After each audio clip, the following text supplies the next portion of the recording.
Ya, bismillahirrahmanirrahim. Assalamualaikum warahmatullahi wabarakatuh. Waalaikumsalam warahmatullahi wabarakatuh.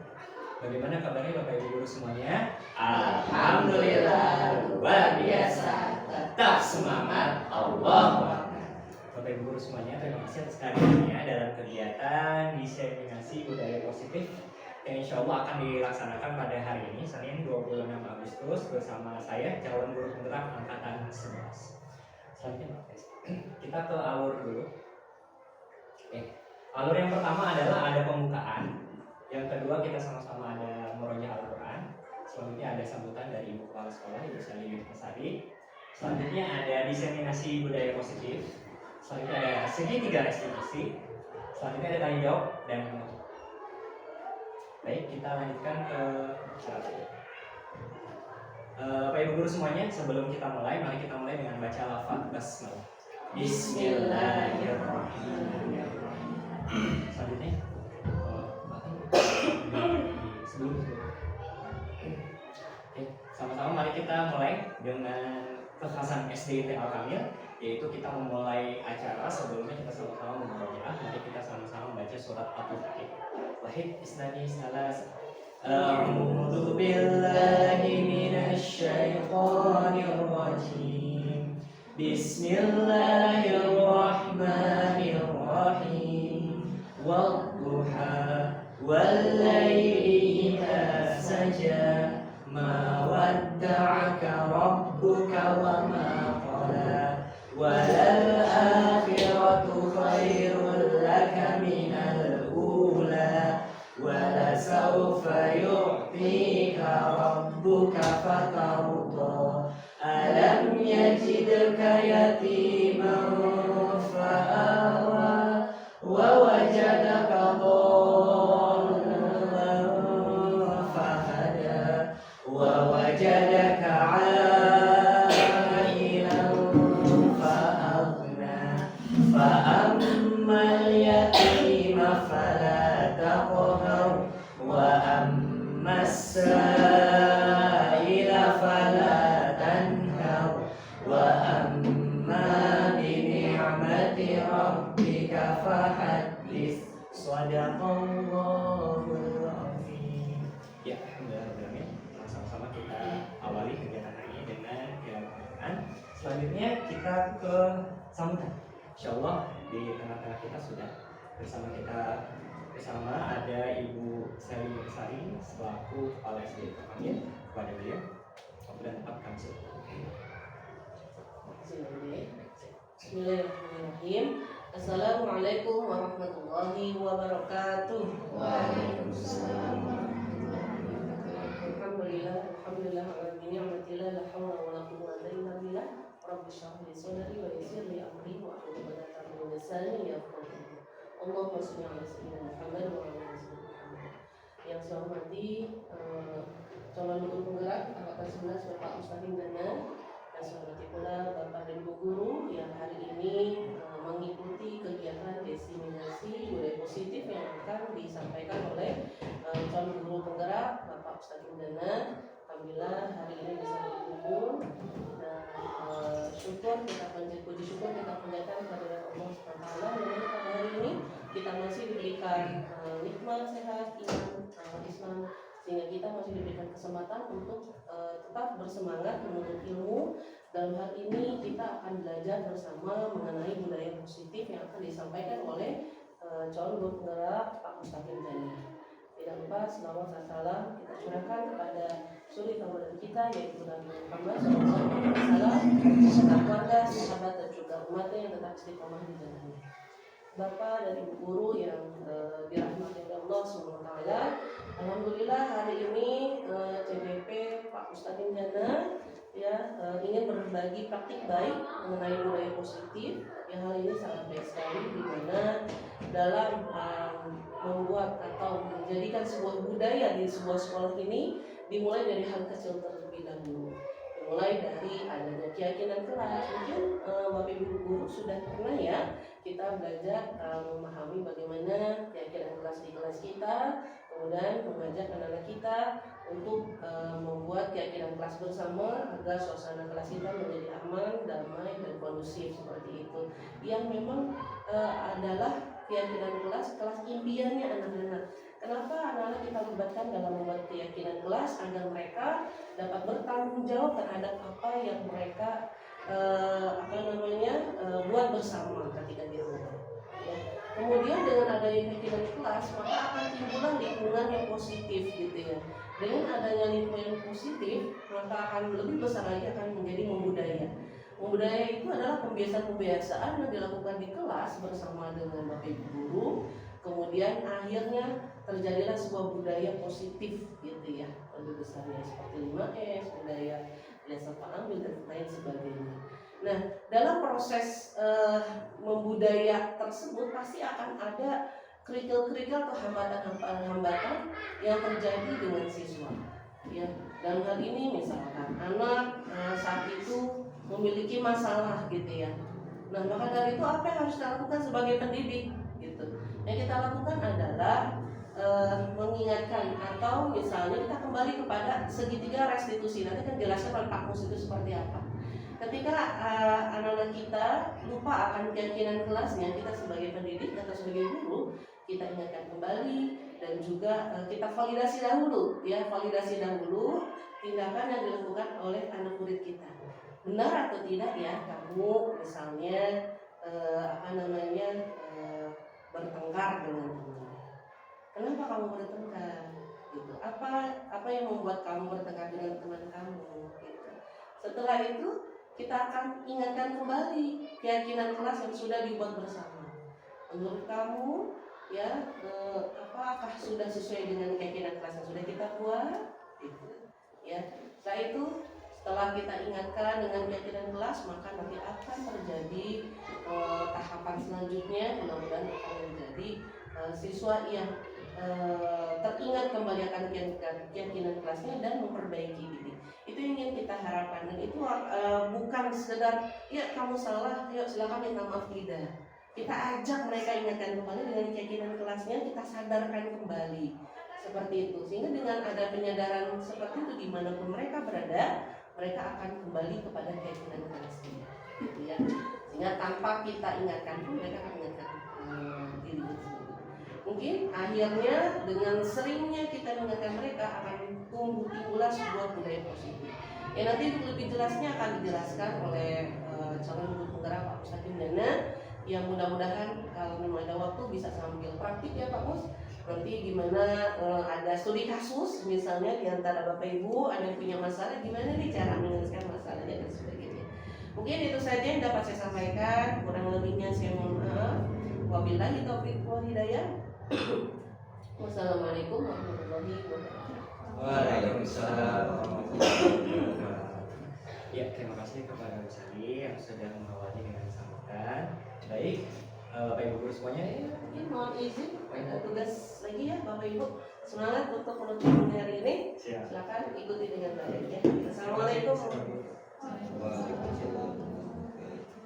Ya, baik, untuk menambah semangat mari kita SBQ ya. SBQ ini biasanya bersama kelas 3, karena kalau kelas 4 sama kelas 5 biasanya diisi.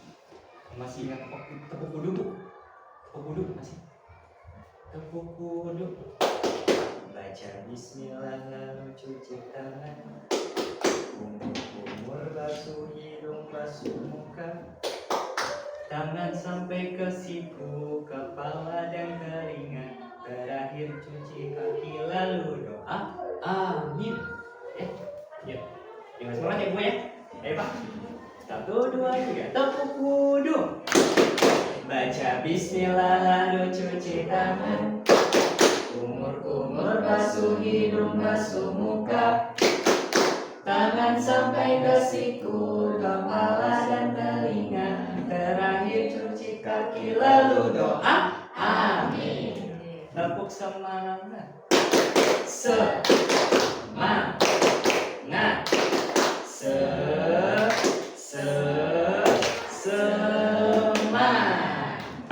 Baik guru, sudah semangat, mari kita lanjutkan. Yang pertama, pendidikan adalah tempat persemaian segala benih-benih kebudayaan yang hidup dalam masyarakat.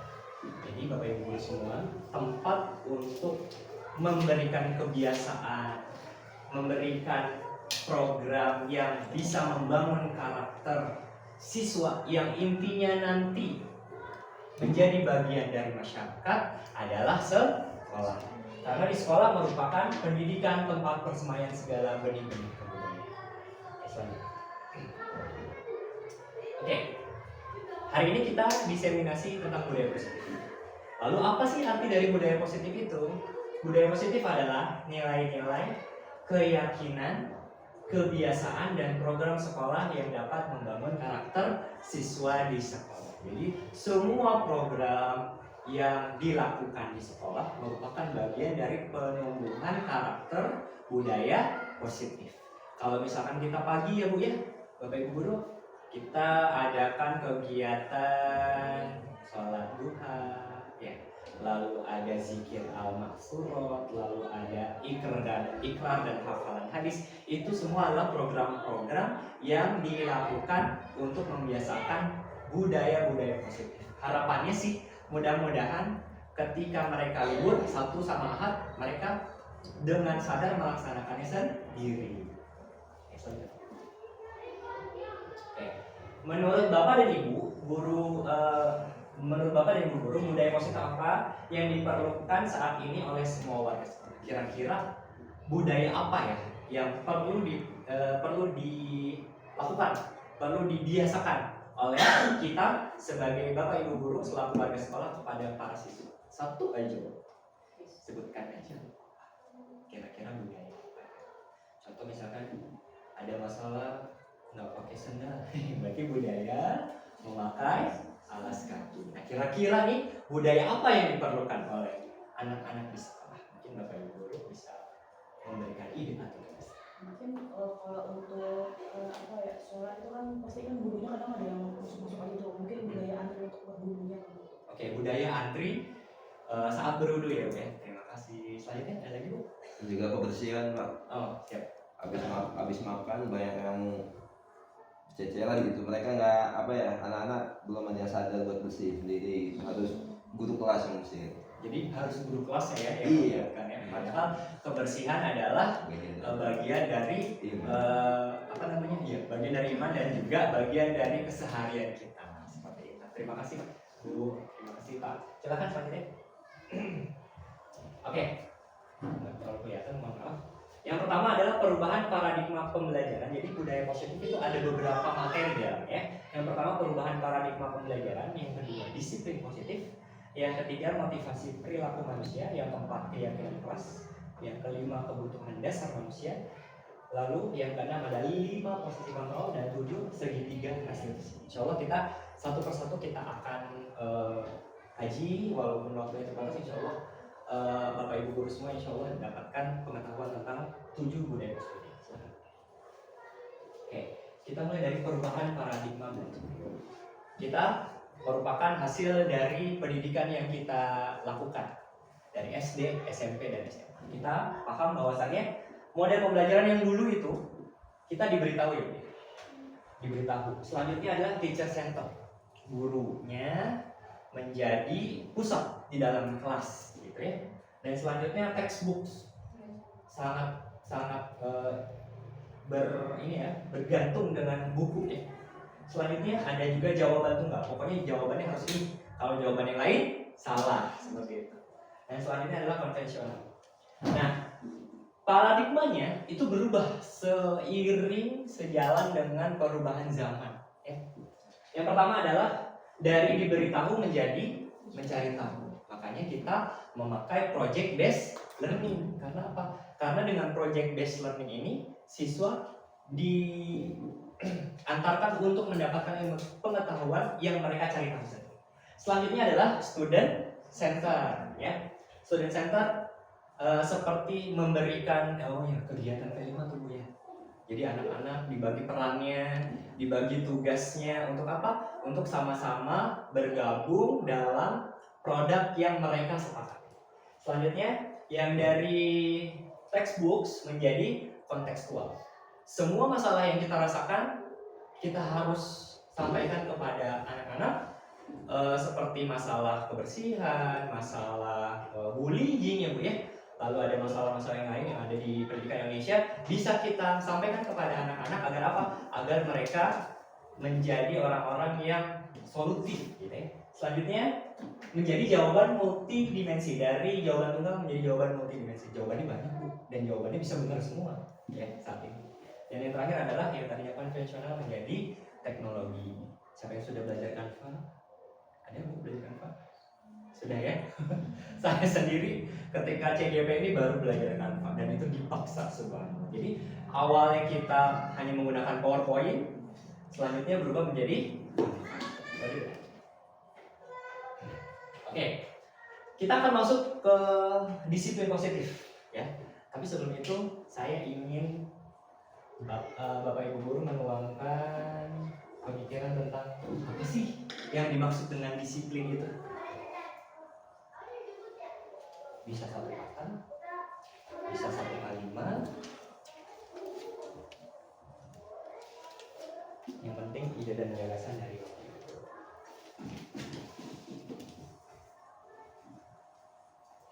Kita tahu kan disiplin itu tidak boleh terlambat seperti itu ya. Terus mungkin pakai seragam sesuai dengan harinya seperti itu. Nah, apa yang Bapak Ibu guru ketahui tentang disiplin? Satu aja atau satu kalimat saja Bapak Ibu. Apa sih yang dimaksud dengan disiplin itu? Atau apa sih yang ada di pikiran Bapak dan Ibu guru terkait dengan disiplin? Jadi kalau mendengar kata disiplin maksudnya apa ya?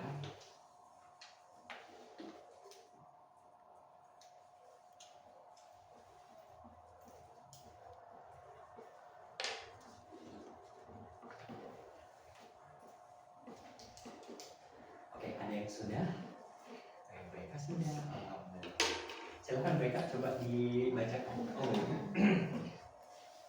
Singkat ya Pak, kalau menurut saya disiplin itu secara umum yang menaati peraturan yang ada, peraturan yang berlaku dimanapun dia berada. Siap, mentaati peraturan yang berlaku dimanapun dia berada. Good, subhanallah. Bukan begitu. Selanjutnya, lagi Bu Nabila. Kalau bisa merah, kalau menurut saya disiplin itu sikap ketaatan seseorang dalam menaati peraturan yang sudah dibuat bersama. Berarti sikap dalam mentaati peraturan. Berarti ini sikap. Ya, terima kasih kepada Bu Nabila. Satu lagi nih dari Ikhwan nih. Mangga silakan. Saya disiplin berawal dari diri sendiri, Pak. Berawal dari diri sendiri, subhanallah. Luar biasa. Tepuk tangan untuk Pak. Jawabannya beda. Berasal dari diri sendiri. Baik, yuk kita sama-sama pelajari tentang disiplin positif. Yang pertama, Ki Hajar Dewantara memaknai disiplin sebagai self-disiplin. Mirip ya jawabannya, yaitu kita sendirilah yang mengatur pribadi kita yang berasal dari motivasi internal diri sendiri. Jadi kalau menurut Bapak pendidikan kita Ki Hajar Dewantara, yang disebut dengan disiplin positif atau disiplin adalah self-disiplin, ketika dia mengatur dirinya sendiri ketika mendapatkan peraturan yang ada ya, tapi intinya adalah motivasi dari diri sendiri. Itu yang pertama. Selanjutnya ini dari ilmuwan juga ya, menurut Diano, kalau di sini Diana ya, Diano, disiplin merupakan belajar. Ya. Jadi menurut Diano, disiplin merupakan belajar. Maksudnya adalah disiplin diri dapat membuat seseorang menggali potensinya menuju tujuan yang bernilai dan bermakna. Nah, dari dua pendapat tersebut, yang pertama self disiplin atau disiplin dari diri sendiri, yang kedua adalah belajar, maka kita bisa menemukan dan menyimpulkan apa yang dimaksud dengan disiplin positif. Disiplin positif berarti menerapkan disiplin ya pada diri siswa dengan didasari pemahaman, kesadaran dan tanggung jawab dalam mengontrol diri sehingga siswa mendapatkan motivasi internal saat penerapan. Ya. Jadi yang dimaksud dengan disiplin itu adalah memberikan pengajaran, memberikan pemahaman terhadap sebuah aturan. Kenapa sih harus datang pagi? Disampaikan aturannya seperti apa? Kalau nggak datang pagi, kira-kira apa nih yang kurang? Seperti itu. Atau kenapa sih kita harus pakai sepatu yang sama warna hitam setiap hari Senin? Kita kasih pemahamannya. Pemahamannya kira-kira apa? Ngobrol sama anak didik kita. Nah selanjutnya akan timbul kesadaran dan kepahaman. Oh iya, kalau kita datang pagi, kita bisa main lebih banyak dengan teman-teman di sini. Atau selanjutnya, aku dapat bintang dari ibu guru gitu ya. Atau yang ketiga, aku bisa menyiapkan diri aku untuk siap belajar lebih dahulu dibandingkan teman-teman. Nah, kesadaran-kesadaran itulah yang harus kita bangun untuk disiplin positif. Seperti itu ya. Selanjutnya kita ke materi 3 motivasi perilaku manusia. Nah, yang tadi disiplin itu kan timbulnya dari motivasi internal, Bapak Ibu ya. Nah, ada 3 sebenarnya motivasi perilaku manusia. Yang pertama adalah untuk menghindari ketidaknyamanan atau hukuman. Ya. Yang ketiga untuk mendapatkan penghargaan atau imbalan. Yang kedua ya, yang ketiga untuk menjadi yang mereka inginkan dan menghargai diri sendiri dengan nilai yang mereka yakini. Ini kalau di Al-Kamil nih Bapak Ibu guru ya, hukuman, penghargaan atau pemahaman kira-kira. Kebanyakan. Boleh lihat dari Bapak Ibu gurunya, boleh lihat dari siswanya, boleh lihat dari warga sekolah semua. Ya, kalau ada yang ingin berpendapat, kira-kira yang mana yang lebih banyak menjadi motivasi untuk self discipline? Ada yang ingin berpendapat? Mufia? Mufia dulu, Mufia kayaknya sudah siap-siap menjawab. Kira-kira mana Bu? Kalau di sini sih pemahaman ya Pak ya. Oh, pemahaman ya. Untuk menjadi yang mereka inginkan dan menghargai diri sendiri dengan nilai yang mereka yakini. Kalau kita benar pemahaman, cuman kadang kalau udah nggak sabar Langsung ya. Hukuman. Arah sebelah kiri. Oke, tepuk tangan untuk dia ya. Luar biasa ya. Jadi ini kan ya, Bapak Ibu guru ya. Jadi di antara ketiga ini ada yang disebut dengan termasuk motivasi eksternal, ada juga motivasi internal. Nah, kira-kira motivasi eksternal itu yang sebelah mana? 1, 2, 3 motivasi eksternal yang muncul dari luar. Kira-kira yang 1, 2, 3. Yang kedua. 2 sama 1. Berarti kalau yang 3 internal. Apakah betul? Iya, betul ya. Jadi untuk nomor 1 dan nomor 2 ini adalah motivasi eksternal. Jadi motivasi yang datang dari luar, seperti memberikan hukuman, ada rasa takut, ada rasa jerah seperti itu ya. Selanjutnya juga memberikan penghargaan, kasih hadiah atau diapresiasi atau diumumkan kehebatannya di depan siswa-siswa yang lain. Itu adalah motivasi eksternal. Kita mengarahkannya adalah motivasi internal. Bagaimana caranya? Dia itu menemukan sebuah makna dari pembelajarannya. Ya, maknanya itu apa pembelajaran ini? Apa yang bisa kita dapatkan dari pembelajaran? Itulah yang bisa kita temukan. Makanya di awal pembelajaran itu, kalau kita pakai kurikulum sebelumnya yang biasa saya buat di RTP, itu ada ambak ya. Apa manfaatnya bagiku? Ya, jadi belajar geometri misalkan segitiga gitu ya, atau kotak ya, atau persegi atau yang lainnya, buat apa sih? Nanti kita ceritakan. Nanti di masa depan teman-teman ada yang jadi arsitek, ada yang jadi apa lagi, jadi teknisi engineer gitu ya. Nah, kotak persegi itu harus dipahami fungsi-fungsinya. Jadi bagaimana sih bangunan yang bagus itu seperti apa? Jadi kita tawarkan kepada mereka manfaat dari pelajaran-pelajaran tersebut sehingga kita memotivasi diri mereka untuk memunculkan internal motivasi. Nah kalau baca seperti itu juga ya Bu. Kira-kira manfaat dari baca apa aja disebutkan. Nah kalau disebutkan diajak bicara dan diskusi seperti itu. Selanjutnya. Nah yang selanjutnya adalah keyakinan sekolah atau kelas. Nah yakinnya di sini ada Bu. Keyakinan kelas ada nggak di situ ya? Keyakinan kelas. Sebenarnya rata-rata sudah melaksanakan keyakinan kelas, tapi kalau di Al-Kamil namanya kesepakatan. Ya, kesepakatan kelas atau aturan kelas. Keyakinan kelas atau keyakinan sekolah merupakan nilai-nilai kebaikan yang disepakati oleh para warga sekolah atau kelas demi mewujudkan kepentingan bersama sesuai tujuan yang diyakini. Ya. Jadi disepakati aturannya itu bukan berasalkan dari gurunya, tapi berasal dari siswanya. Kira-kira biar lombanya baik, tertib, apa aja yang dibutuhkan? Oh, boleh lihat buku Pak, misalnya.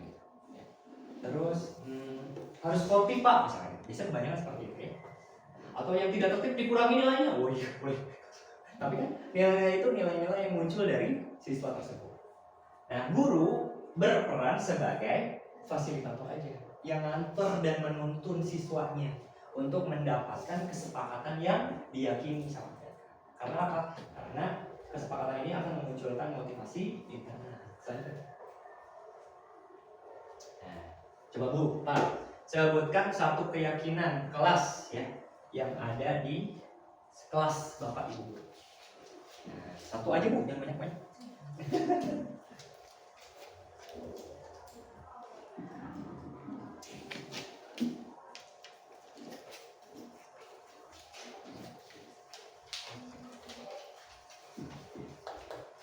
Satu keyakinan kelas.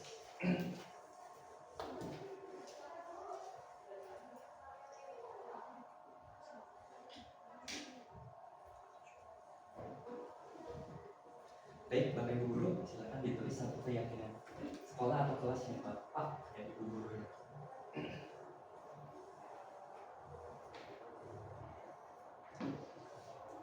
Sudah semua.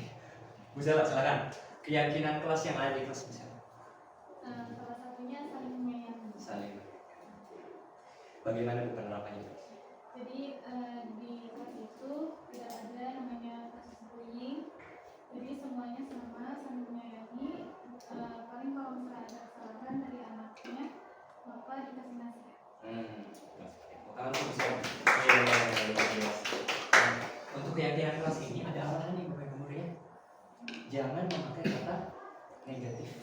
Ya. Pakai selalu kata positif. Misalkan tidak boleh mengejek, tidak boleh membuli. Itu banyak kan tidak boleh tuh. Tidak boleh bertengkar. Nah, kalimat positifnya apa? Saling menyayangi. Seperti itu. Jadi keyakinan atau kesepakatan kelas itu selalu menggunakan kalimat positif. Kalau bisa mewakili nilai-nilai kebaikan yang ada dan diyakini sama teman-teman di kelas. Oke, selanjutnya. 5 kebutuhan dasar manusia. Oke, kita lihat dulu ini yang penting. Ketika seorang murid melakukan suatu perbuatan yang bertentangan dengan nilai-nilai kebaikan yang disepakati atau melanggar peraturan, disiplin tadi, hal itu sebenarnya dikarenakan mereka gagal memenuhi kebutuhan dasar mereka. Jadi ketika mereka itu bosan, akhirnya mereka cari perhatian. Ketika mereka capek, akhirnya dia ketiduran. Jadi kalau ada anak yang melakukan kesalahan, melanggar aturan, sebenarnya dia gagal memenuhi kebutuhannya.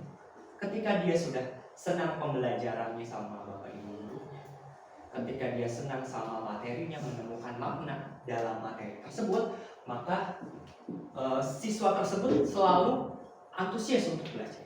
Tapi kalau ada beberapa, mungkin ada 2 atau 1 gitu ya, yang tidak terpenuhi, mereka berpotensi untuk melakukan kesalahan. Contoh di kelasnya Bu Hamidah ya, ada salah satu siswa yang dia itu kebutuhannya adalah, kalau menurut saya adalah kebebasan dan kesenangan. Ya.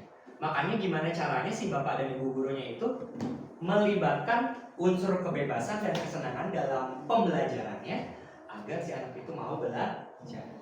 Digantilah modelnya. Yang tadinya pakai nonton film, dia nggak kuat nonton filmnya, duduk pasti wah subhanallah. Dan itu terjadi pas lagi pertemuan pertama saya Bu, subhanallah ya. Akhirnya saya ganti, selalu main game sekarang. Ya. Belajarnya adalah mencocokkan kartu Asmaul Husna, lalu mencocokkan kartu sifat wajib bagi Allah. Jadi dia bergerak, dia bermain, akhirnya kebebasan dan kesenangannya terpenuhi, dan akhirnya dia tidak melanggar peraturan di sekolah. Ada 5 ya Bu ya. kebutuhan yang harus kita penuhi di setiap pembelajaran di sekolah ya. Pertama bertahan hidup, yang kedua kasih sayang perhatian, yang ketiga kebebasan, yang keempat kekuasaan. Ada loh anak-anak yang dia itu pengen tampil terus, pengen tampil, pengen jadi bos gitu ya, dan itu harus diakomodir karena itu potensi dia. Kita harus tuntun kepemimpinannya ke arah yang lebih baik. Dan yang terakhir adalah kesadaran. Nah, ini adalah 5 posisi kontrol terhadap siswa. Nah, tadi kita sudah memahami ada ya. Oke, teman-teman semuanya, tadi kita sudah memahami 5 kebutuhan dasar. Di setiap sekolah pasti sudah atau pernah terjadi pelanggaran atau kesalahan yang dilakukan oleh siswa, karena memang pada dasarnya siswa sedang belajar, tidak hanya belajar untuk materinya, tapi belajar juga untuk mengikuti kebudayaan atau aturan-aturan yang dia perlukan, yang dibutuhkan untuk menjadi masyarakat. Jadi kita akan mempelajari tentang 5 posisi kontrol terhadap siswa ketika siswa itu melakukan kesalahan, ya, karena tidak bisa dipungkiri pasti ada kesalahan ya setiap hari ya. Oke, yang pertama kita apa sih? Kita ketahui dulu apa artinya. Posisi kontrol adalah peran yang kita lakukan saat mendampingi siswa dalam menyelesaikan masalah. Jadi ada beberapa peran yang bisa kita perankan dalam menyelesaikan masalah. Ya. Yang pertama adalah peran penghukum. Ya, sudah ketahuan kan dari kata-katanya aja. Jadi langsung menghukum. Mau apapun kesalahannya langsung dihukum. Lalu yang kedua, pembuat merasa bersalah. Maksudnya apa? Maksudnya ini lebih ke arah memberikan dia itu tanya, gimana sih kamu tuh kan udah kelas 5, membuat merasa bersalah. Gimana sih? Kamu kan itu udah mengikuti keyakinan kelas. Kenapa kamu harus melanggarnya? Jadi membuat si orang tersebut atau siswa yang melakukan kesalahan itu merasa bersalah. Oke, itu yang kedua. Lalu yang ketiga, teman. Nah, teman ini paling sering dilaksanakan oleh para guru di sekolah. Jadi ketika ada siswa yang melanggar, si guru tersebut ngobrol baik-baik gitu ya, ngobrol baik-baik. Tapi sayangnya si siswa ini tidak ada efek jerah. Besoknya melakukan lagi. Memang sudah dipersuasif dengan baik gitu ya, karena dia memposisikan dirinya si guru itu sebagai temannya dia. Tapi tidak ada efek jerah. Selanjutnya ada pemantau. Nah, pemantaunya lebih ke arah posisi ketika si guru itu benar-benar sangat mematuhi aturan. Kamu tahu nggak aturan kelas kayak gimana? Oke, kalau kamu tahu, seharusnya bagaimana? Jadi dia melaksanakan pertanyaan-pertanyaan itu tidak ada maksud dan tujuan untuk menyadarkan, lebih ke arah memberitahu kesalahan-kesalahan. Jadi itu yang disebut dengan pemantau. Dan yang terakhir adalah manajer. Jadi kita juga bisa memposisikan diri kita sebagai manajer. Nah, Bapak Ibu guru, kira-kira ini yang paling kiri, yang paling ini ya, paling berat itu ketika posisi memerankan apa? Yang buat si ininya ya, yang paling jahat ya. Berganti pertanyaannya. Yang paling jahat, si guru itu memerankan tokoh paling jahat ketika dia berperan sebagai nah, di tengah-tengah ada teman ya. Nah, yang kita butuhkan adalah posisi apa kira-kira? Manajer ya, coba dicoba. Yang kita butuhkan adalah posisi manajer. Maksudnya adalah orang yang bisa mengelola, orang yang bisa mengatur. Apa yang diatur? Yang diatur adalah karakter dari siswanya tersebut. Ya. Guru memposisikan dirinya sebagai fasilitator dan mendampingi siswa untuk menemukan kesalahannya dan menanyakan tentang keyakinan. Jadi si guru ini prosesnya seperti konseling gitu ya. Ditanya dulu nih, kamu kesalahannya di mana? Terus kamu keyakinannya seperti itu adalah posisi yang dibutuhkan oleh seorang guru. Jadi manajer posisinya benar-benar tengah-tengah ya. Dan dia berusaha untuk memberikan pemahaman dan kesadaran. Selanjutnya, guru mendampingi siswa untuk bertanggung jawab, menyadari kesalahannya dan menuntun dirinya untuk mencari solusi terbaik demi kebaikan bersatu. Oke, nah manajer harus punya tools ya, harus punya alat. Nah, salah satu alatnya adalah segitiga restitusi. Apa sih yang dimaksud dengan segitiga restitusi? Segitiga restitusi merupakan salah satu cara yang digunakan seseorang guru dalam mendampingi siswa untuk menyelesaikan masalah. Jadi itu tools yang digunakan guru untuk menyelesaikan masalah siswa. Ya. Kali ini restitusi bertujuan untuk menumbuhkan kesadaran, sama seperti disiplin tadi ya, menumbuhkan kesadaran, untuk menumbuhkan pemahaman, untuk menumbuhkan tanggung jawab. Karena apa? Kita juga pernah kecil ya, kita juga pernah melakukan kesalahan, kita juga pernah melakukan kekhilafan, itu udah pasti kan juga manusia. Nah, ada 3 tahapan restitusi. Ya. Tahapan-tahapan tersebut adalah yang pertama menstabilkan identitas, yang kedua memvalidasi kesalahan, yang ketiga menanyakan keyakinan. Jadi restitusi itu ada alurnya, yang bisa nganterin si bocil tuh ya, si siswa itu untuk menemukan pemahaman dan kesadarannya, gitu ya. Jadi kita punya alat untuk mengantarkan mereka ke arah pemahaman dan tanggung jawabnya. Ya. Lanjut. Contohnya seperti apa sih? Kita mulai dari menstabilkan identitas. Si siswa tersebut nangis mungkin ya, atau menyesal, atau merasa bersalah berlebihan. Ya. Ini adalah kalimat-kalimat yang bisa kita lakukan untuk menstabilkan identitasnya. Yang pertama, semua orang pernah melakukan kesalahan. Kamu gak perlu khawatir. Jadi diberikan ketenangan kepadanya. Yang kedua, tidak apa-apa berbuat salah, yang penting kita bertanggung jawab. Selanjutnya, tidak ada manusia yang sempurna. Selanjutnya, Bapak Ibu juga pernah melakukan kesalahan seperti itu. Nah, itu bidan saya, Bu. Kepada anak-anak itu saya sendiri. Nah, udah nggak usah khawatir. Kamu juga pernah melakukan kesalahan itu waktu kecil. Iya, Pak. Iya, kamu semua kan manusia. Jadi artinya seperti itu. Ketika mereka melakukan kesalahan, itu adalah proses pembelajaran sebenarnya kepada mereka. Selanjutnya, kita bisa menyelesaikan ini. Kamu berhak merasa betul. Jadi ketika dia tersinggung, marah, karena mungkin alasannya diejek gitu ya, dia kebutuhan dasar manusianya adalah bertahan diri, dia langsung melawan seperti itu. Akhirnya melawannya berlebihan. Nah, kita bisa menstabilkan identitasnya dengan kalimat kamu berhak merasa begitu. Oke. Selanjutnya, yang kedua adalah memvalidasi kesalahan. Setelah kita validasi kesalahannya, setelah kita menstabilkan identitasnya, kita mengantarkan mereka dengan kalimat-kalimat ini menuju pemahamannya. Kamu pasti punya alasan mengapa melakukan semua ini. Ya, kamu pasti punya alasan ya. Kenapa sih kamu melakukan ini? Sebelumnya kamu tidak melihat kamu berani melakukan ini.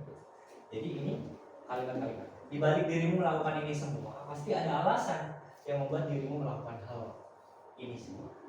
Banyak orang juga pernah melakukan kesalahan seperti dirimu. Apa yang menjadi alasanmu berbuat seperti itu? Jadi kita memvalidasi kesalahan. Ada juga yang misalkan datangnya terlambat, bukan salah dia, gitu. Tukang ojek yang terlambat datang. Nah ini pentingnya memvalidasi kesalahan. Kira-kira kenapa terlambat sih? Pak, saya tadi bangun kesiangan misal. Saya mau ke kamar mandi, kakak duluan yang masuk. Nah, jadi kita harus validasi dulu kesalahan. Yang terakhir, jangan menganggap ini semua menjadi beban bagi diri. Pasti ada alasannya sampai kamu berbuat seperti. Dan yang terakhir, menanyakan keyakinan. Nah, dianterin kita ke arah keyakinannya. Ya, tadi kan sudah ada kesepakatan kelas tuh. Sudah ada keyakinan mereka sepakati. Ya, nah kita anterin. Menurutmu apa saja sih keyakinan kita yakini di kelas? Saling menyayangi. Datangnya jam 7. Nah, seperti itu. Jadi dia yang sendiri tuh yang punya jawaban berdasarkan motivasi internal dia, berdasarkan pemahamannya di sini. Selanjutnya, menurutmu apa sih nilai-nilai umum yang kita setelah sepakati? Bagaimana bayangan kita tentang kelas yang ideal? Nah, biasanya kalau dalam pelajaran bidang studi kayak gitu. Bagaimana nih bayangan kita tentang ulangan yang bagus, misalnya ulangan yang tertib, atau lomba cerdas cermat yang tertib. Nah, Pertanyaan nomor 3. Nah, seperti itu ya. Bidang studi jasa. Selanjutnya, kamu mau jadi orang seperti apa? Terakhir, kira-kira keyakinan apa yang telah dilanggar oleh? Kira-kira apa yang dilanggar olehmu? Ini Pak, saya tadi berkelahi. Kira-kira apa keyakinan kelas yang dilanggar? Tadi dia begini, oh terus dianterin terus. Kira-kira apa? Kenapa kamu berbuat seperti itu? Selanjutnya. Akhirnya adalah kira-kira keyakinan apa yang telah dilanggar oleh. Kita anterin tuh untuk mendapatkan kesadaran. Jadi dia sadar. Mari kita simak video penerapan segitiga restitusi berikut. Agak gede kok, kayaknya suaranya kecil.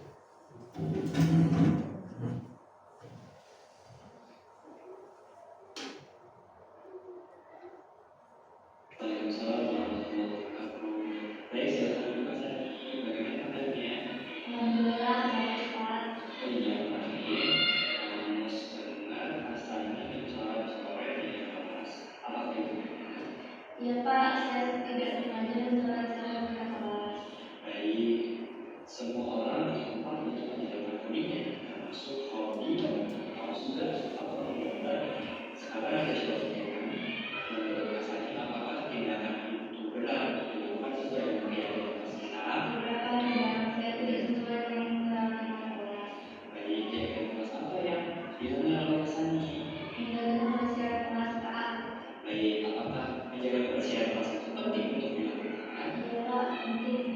Jadi kalau misalkan Kasani merasa itu penting, apa yang akan lakukan untuk menjaga kebersihan? Saya akan menggunakan kekuatan. Jadi, dan sekarang meja kelasnya Kasani masih kotor. Kira-kira apa yang bisa dilakukan Kasani untuk membersihkannya? Saya akan berusaha menghapusnya dengan benar Pak sampai bersih. Baik, kalau begitu, itu tepat yang sudah dilakukan oleh Kasani. Untuk selanjutnya, kita sama-sama menjaga kebersihan ya Kak ya. Terima kasih, selamat belajar. Oke guru, ini contoh sederhana ya. Mungkin perbincangan sama anak-anak itu lebih panjang dibandingkan ini. Dan kita juga pasti akan ini ya, akan ada saling tanya jawab sama anak-anak. Makanya kita tuh sebagai guru yang memfasilitasi agar mereka menemukan kesadaran, kita harus punya kosakata yang banyak, harus punya pertanyaan-pertanyaan yang banyak. Nah, pertanyaan-pertanyaan tersebut tujuannya satu, kan kita bukan orang yang berhak untuk menghukum mereka kalau mereka punya kesalahan, kecuali mereka sudah keterlaluan. Kalau masalah-masalah atau kesalahan-kesalahan mereka itu kesalahan-kesalahan yang dalam tahap wajar, kita harus memberikan kesadaran mereka. Makanya diatarlah dengan segitiga restitusi. Seperti itu. Misalnya Pak, video yang kedua. Assalamualaikum warahmatullahi wabarakatuh. Saya Sania Uday Ramadhani dari kelas 6 Kus. Saya senang sekali bisa berdiskusi dengan Pak untuk menyelesaikan masalah yang saya alami. Saya akan menyalurkan hobi saya dengan cara yang tepat agar tidak merugikan orang lain. Terima kasih. Bapak Ibu Guru, itu merupakan studi dari siswa kita Sani.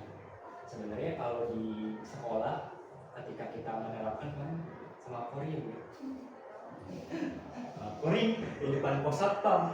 Saya lakukan segitiga restitusi karena apa? Karena Kori sebenarnya cerdas ya Bu.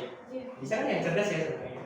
Dia diajak komunikasi, dia selalu tahu arah kita ya, selalu tahu jawaban yang dipengenin sama kita, sebenarnya dia selalu jawab, tapi dia masih emosi, dia masih tinggi gitu emosinya. Akhirnya dia belum berkenan untuk memaafkan kakak kelasnya. Nah, kita harus berikan kesadaran dulu sama dia.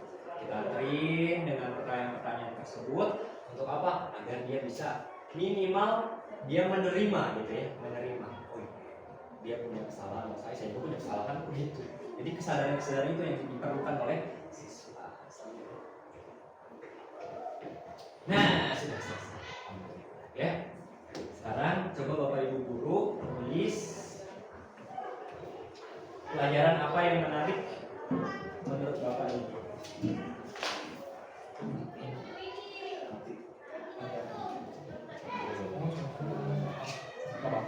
Udah selesai.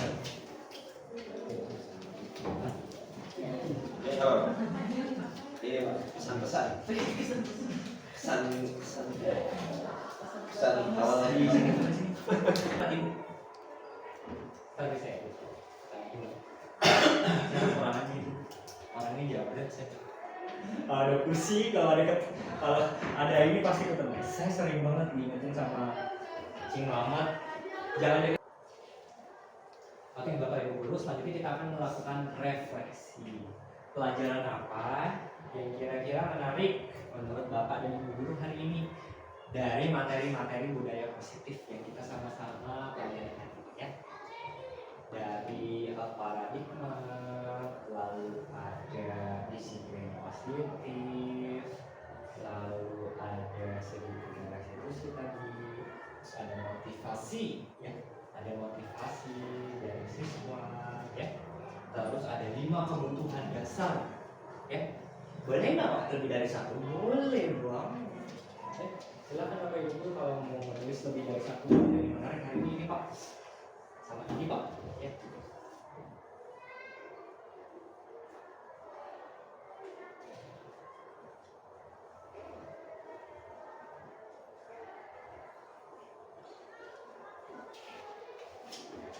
Selanjutnya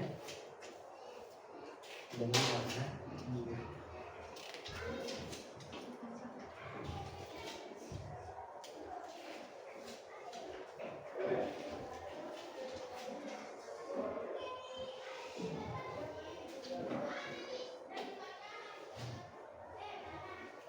Kira-kira pelajaran apa nih yang menarik? Pelajaran ini kah? Ya. Nah selanjutnya di warna biru ya Bapak Ibu ya, di warna biru. Setelah kegiatan ini, apa yang akan Bapak Ibu lakukan untuk mewujudkan budaya positif di sekolah atau di kelas? Ya, tadi kan ada pelajaran yang menarik nih buat Ibu nih, kira-kira menerapkannya, mewujudkannya mau seperti apa? Atau apa sih keinginan yang Bapak Ibu Guru ingin wujudkan dari pelajaran yang telah sama-sama kita pelajari hari ini?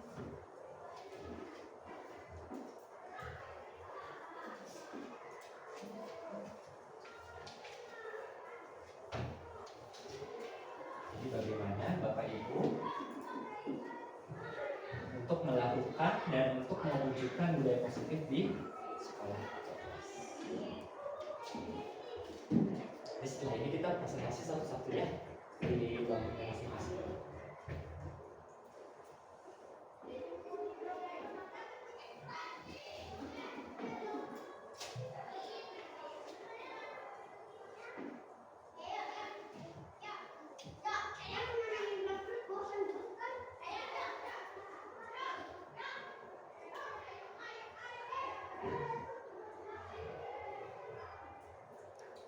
Kalau saya pas lagi belajar budaya positif ini adalah tentang disiplin tadi ya.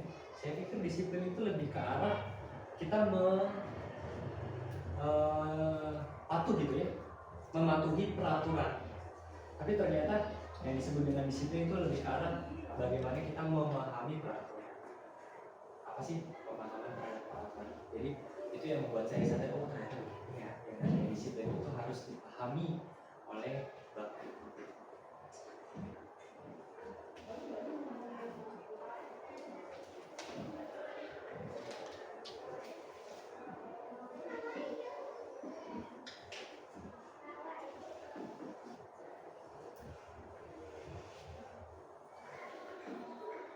Kira-kira apa yang Bapak Ibu ingin lakukan untuk mewujudkan budaya positif? Oke, silakan. Kalau ada yang sudah duluan, Bapak harus panjang programnya. Yang penting kita berupaya untuk apa? Untuk melakukan praktik baik setelah melakukan pembelajaran. Jadi kalau ada pelajaran, kita praktekkan, kita melakukan dan apa agar bisa menjadi amal yang baik. Mau dari siapa dulu? Monggo silakan. Ada yang berkenan untuk pertama kali sebelum saya tunjuk. Silakan. Oh, pengennya ditunjuk berarti. Baik, yang pertama yang paling ganteng dah. Ustaz Hasnan, nomor silakan.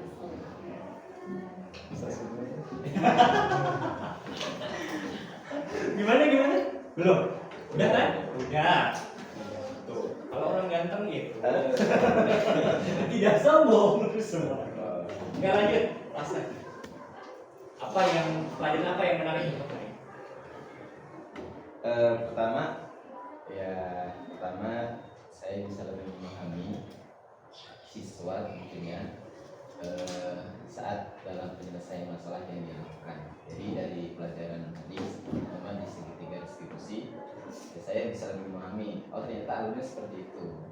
Karena yang selama ini saya alami itu kayak cuman saya ingetin, ayo kalkulasinya apa gitu. Nah kalau sudah diingatkan ya udah, karena dia melanggar ya udah silakan jalani kesepakatan yang kita sepakati. Misalnya kalau misalnya pelanggar pertama ngapain ternyata masih bisa lebih luas lagi gitu dan tertata gitu. Yang kedua menarik sih, mungkin coba nanti saya terapkan lagi ke siswa, terutama di kelompok saya gitu kan, di kelompok PTQ gitu. Kemudian terakhir ya tentu saya dapat wawasan baru mengenai cara penanganan pada kesalahan yang siswa lakukan. Tentang presentasinya subhanallah. Kasih atas ilmu dan pendapatnya. Silakan. Bisa. Kira-kira pelajaran apa yang menarik untuk Ustaz Sugeng hari ini? Alhamdulillah saya bisa mendalami lagi Pak ingatan saya gitu antara problem solving tadi ya, di penyelesaian masalah. Betul. Bagaimana di kelas itu sebenarnya kompleks, siswa itu masalahnya kompleks, rumit dijelasin, kadang nggak bisa lewat teori juga. Betul. Dalam prakteknya memang di luar itu, Pak ya. Jadi kenapa itu siswa bisa kayak gitu, ada sebab dan akibat. Sebabnya kenapa, akibatnya seperti itu.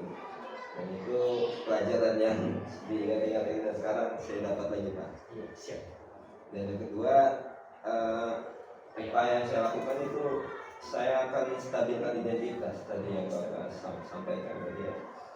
Jadi memang di kelas itu dimanapun saya pernah ngajar gitu Pak. Betul. Saya jarang gitu melihat siswa gitu, bagaimana mereka bertindak, bagaimana mereka dalam menyikapi suatu hal, permasalahan, penyelesaian masalahnya. Dan itu sebetulnya penting, nggak harus guru kelas, tapi semua guru wajibnya itu. Betul sekali. Betul sekali, tidak harus guru kelas ya. Tidak harus. Semua guru juga berperan. Berapa? Terima kasih Ustaz Sugeng. Lanjut Bu. Pelajaran yang menarik hari ini itu belajar masuk ke segitiga diskusi, juga saya belajar berkomunikasi yang lebih positif dengan siswa dalam menyelesaikan masalah. Kadang kan kalau di kelas juga kan manajemen dari kelas kita kan, maksudnya manajemen kelas saya kan juga masih kurang ya. Jadi ada beberapa sedikit masalah di pembelajaran itu. Jadi misalnya anak tidak fokus untuk apa yang saya jelaskan gitu.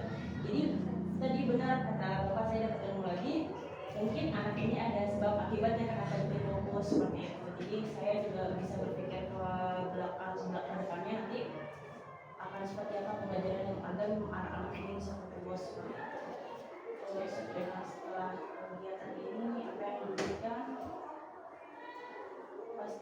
sama pendapatnya sama kampus tadi, menerapkan disiplin dan mengingatkan kembali aturannya, karena terkadang untuk tidak hanya tugas saya kurang tahu juga ini tugas wali kelas atau tugas kita juga, sebenarnya kita sama-sama kerjasama juga untuk mendisiplinkan siswa ketika transisi. Itu ketika transisi kan berubah jamnya, kadang ada keluar. Nah, apalagi cuma 5 menit. Itu agak sedikit kesulitan sebenarnya untuk mendisiplinkan yang transisi. Jadi butuh diingatkan kembali peraturan-peraturannya. Jadi kita harus sabar ya, memberikan keyakinan ya kepada mereka. Tepuk tangan terus Bu. Ini kepada Bu Gila. Kejadian saya yang menarik menurut saya itu adalah ketika saya belajar dalam menghadapi masalah siswa dengan kelompok yang sensitif. Terus tadi saya dapat ilmu dari kamus tentang bagaimana cara menerapkan segitiga restitusi dalam hidup. Terus yang saya inginkan untuk mewujudkan gaya positif itu sama selalu yang belajar untuk selalu menerapkan keyakinan kelas, jadi biar siswanya mampu menerapkan keyakinan kelas itu. Lanjut Bu. Tema pelajaran apa hari ini sama seperti yang lain, menurut saya paling menarik itu yang terakhir tadi tentang segitiga restitusi. Selain itu menarik juga itu hal baru juga Pak, saya baru dengar. Terus juga dari teorinya alurnya juga sangat jelas, jadinya mungkin nanti bisa diterapkan juga ketika pembelajaran di kelas. Terus apa yang ingin diwujudkan mungkin lebih ke keyakinan kelas juga ya Pak. Jadi setiap pembelajaran kelas tuh diperkuat lagi keyakinan kelasnya, sebelum mulai pelajaran diingatkan lagi keyakinan kelasnya gitu. Dan berusaha dan ingin juga sih berusaha memosisikan diri ketika ada masalah di siswa sebagai manajer gitu gurunya. Jadi itu dengan melakukan yang tadi saya bilang alur segitiga restitusi itu ya Pak sebagai toolsnya supaya di siswa itu bisa menumbuhkan kesadarannya dia, kehadiran dia. Jadi menurut saya itu lebih baik dibanding yang menghukum tadi kan malah akan membuat mereka jera tapi juga dalam jangka waktu yang panjang gitu. Tapi kalau Instan dengan tapi nggak tahan lama. iya nggak tahan lama, tapi kalau dengan menumbuhkan kesadaran diri itu sendiri mungkin insya Allah akan bisa jangka waktunya akan lebih panjang.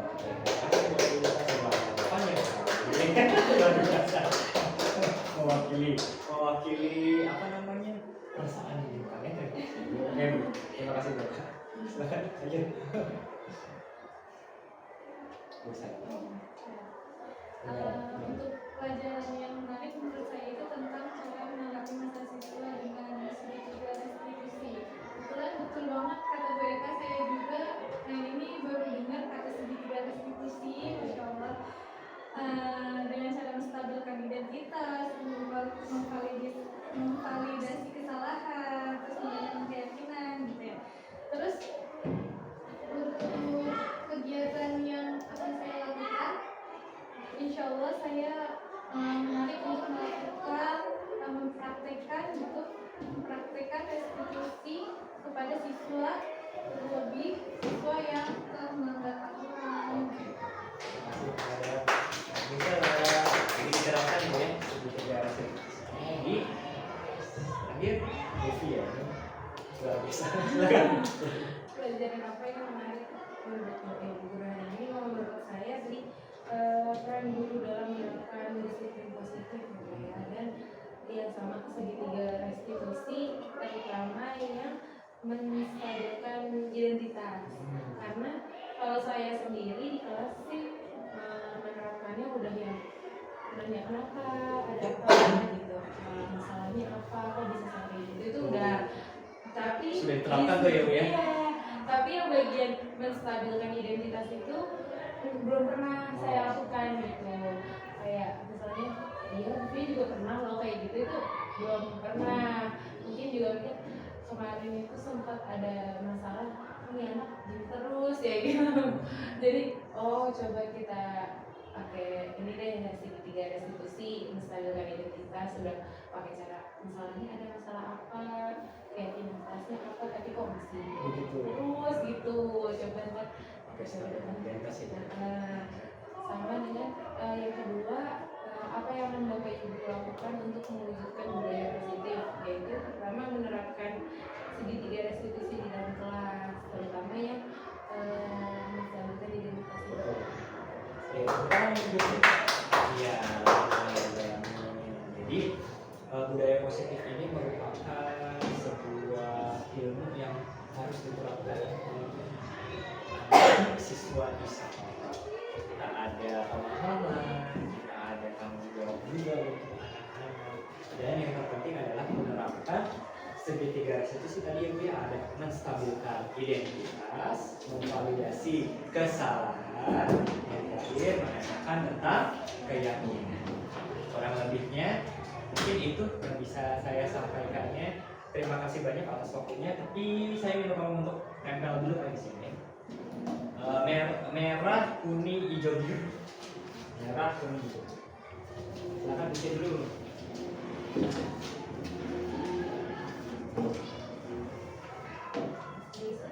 Ya, merah, kuning, hijau. Silakan tuh.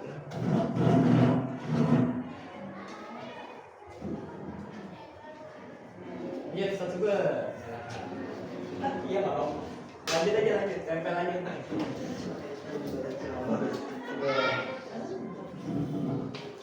Apa-apa ya. Lanjut, mereka.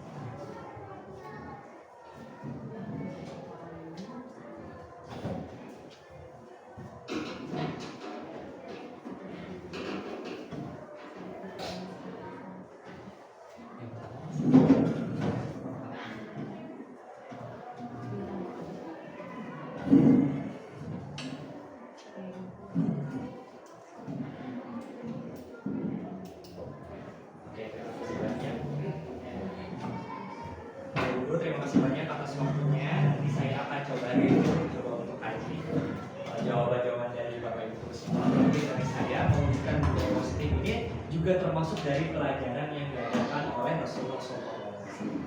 Apa sih hadisnya? Hadisnya adalah bu'istu liutam lima makarim akhlak. Sesungguhnya aku diutus untuk menyempurnakan akhlak. Maksudnya apa? Untuk mewujudkan budaya positif. Tidak hanya untuk para siswa, tapi untuk seluruh manusia. Mungkin itu yang bisa saya sampaikan. Terima kasih atas kehadirannya. Mohon maaf atas segala kekurangannya. Mari kita tutup dengan istighfar. Astagfirullahaladzim. Astagfirullahaladzim. Lalu mengucap doa Subhanallahumma wa bihamdika asyhadu an la ilaha illa anta astaghfiruka wa atubu ilaik. Terima kasih kehadirannya. Assalamualaikum warahmatullahi wabarakatuh.